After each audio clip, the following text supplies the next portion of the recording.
Good morning, everyone. This is Lincoln. Today is 27th of the April 2021. Now 9:30. This time I want to talk about LG전자 one more time and 삼성전자.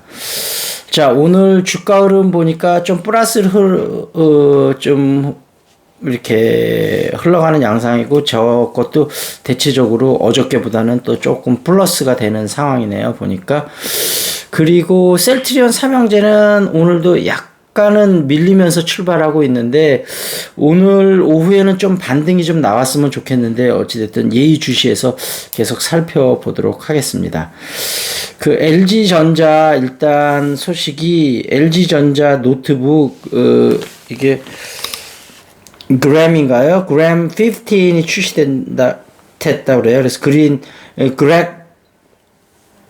그램이죠. 그램 라인업이 확대가 된다 하는 얘기가 있었고, 사무직 노조 교섭 단체로 하는데 교섭 별도로 할지 합해져서 할지 이거는 4월 30일 날 결정한다고 하고요.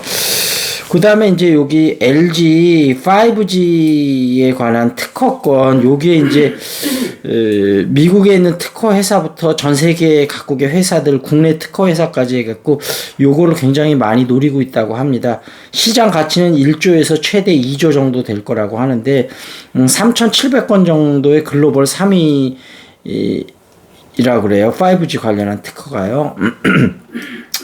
근데 이거를 만약에 팔지 않고 계속 유지를 한다면 또 유지 비용만 1년에 200억에서 300억 정도 든다고 그래요. 꽤 많이 드네요, 유지비가. 그래서 그 중에 일부는 LG가 필요한 것도 있는데 이 전체를 다 가져가는 거는 조금, 왜냐면 어차피 스마트 사업을 안 하기로 했기 때문에 좀 의미가 없다 이런 얘기도 있고요. 근데 이게 쉽게 팔기도 조금 생각을 해야 봐야 될 것 같은 게, 퀄컴 같은 경우도 그 CDMA 표준 특허를 갖고 있어서 우리나라 업체들한테 받아간 것만 누적으로 5조 정도 된다고 합니다. 그러니까 과연 이게 특허 부분을 다 파는 게 나을지, 지금 현재는 퀄컴, 삼성, 에릭슨, 노키아 이렇게 4개가 과점하고 있는 형태라, 그 다음에 LG까지 해서 5개 업체가요.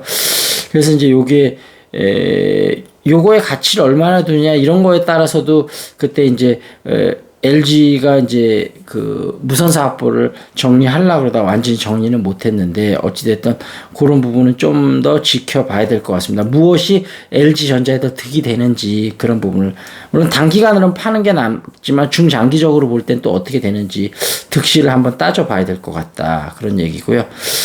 그 다음에 이제 29일이니까 목요일이죠. 모레 이제 아마 삼성전자하고 LG전자하고 실적이 발표할 걸로 예정돼 있는데, 예상치가 삼성전자는 1분기 실적으로 65조 얼마인가 이게 65조 정도 예상이 돼서 그 1분기 이 매출로는 역대 최고 매출이 될 거라고 생각이 되고 있고, 영업이익은 9조 3천억 정도 예정이 돼 있다고 합니다. LG전자는 매출은 18조 8,057억, 그 다음에 영업이익은 1조 5,178억인데 두 개 각각 매출로 분기상 최대, 영업이익으로도 분기당 최대 이렇게 예상이 되고 있습니다. 그리고 그 삼성전자의 아까 영업이익 9조 3천억은 2020년 1분기에 비해서 44.19% 성장한 거라고 하네요. 그러니까 삼성전자나 LG전자나 다 실적이 견조해서 아마 29일 날 실적 발표가 있으면 주가가 또 한 차례 반등하지 않을까 싶어서 삼성전자도 9만전자가 곧 달성되지 않을까 싶은 생각도 들고, LG전자도 좀 상승의 흐름이 계속해서 나오지 않을까 생각이 됩니다. 그렇게 해서 오늘 주식시장은 또 어떻게 흘러갈지 좀 예의 깊게 좀 주시해서 좀 살펴봐야 될 것 같고요. 그 다음에 사이언싱 오디세이 요 책에 대해서 조금 한번 살펴보도록 하겠습니다. 요 책에서 우리가 일상생활에서 흔히 맡는 여러 냄새들, 때로는 향기롭기도 때로는 불쾌하기도 한 냄새들 속에는 이렇듯 숨은 뒷이야기들이 많다. 냄새의 비밀을 밝히기 위해 많은 과학자들이 연구를 하고 있으므로 앞으로도 냄새에 관련된 재미있는 과학적 사실들이 계속 밝혀질 것이다. 그런 얘기가 있고요. 뇌가 냄새를 인식하기까지 냄새를 냄새로 인식하는 과정은 몇 가지 단계를 거친다. 일단 냄새가 나는 물질에서 휘발성의 작은 분자가 공기에 섞이고 이 분자가 코 안으로 들어와 후각 상피에 도달해야 한다. 그렇다고 해서 냄새 분자가 후각 상피에 도달하자마자 바로 냄새를 인식하는 것은 아니다.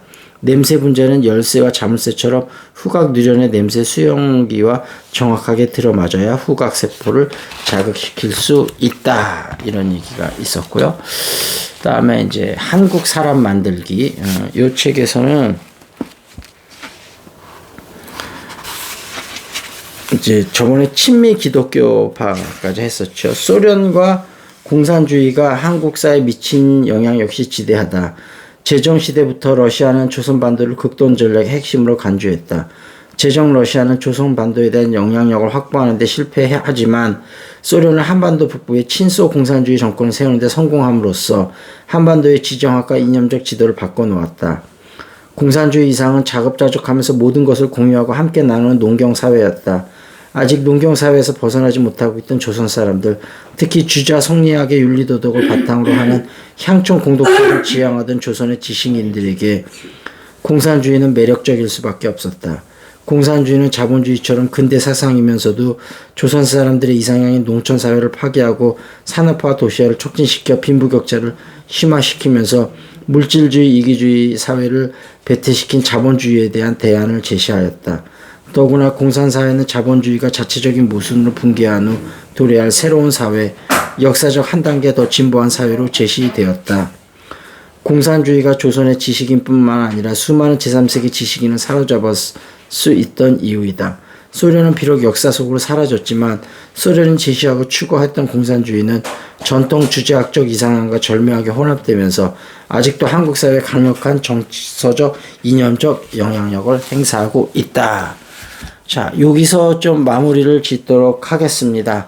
자, 저는 오전 일정을 또 소화하고 오후에 뵙도록 하겠습니다. See you next time.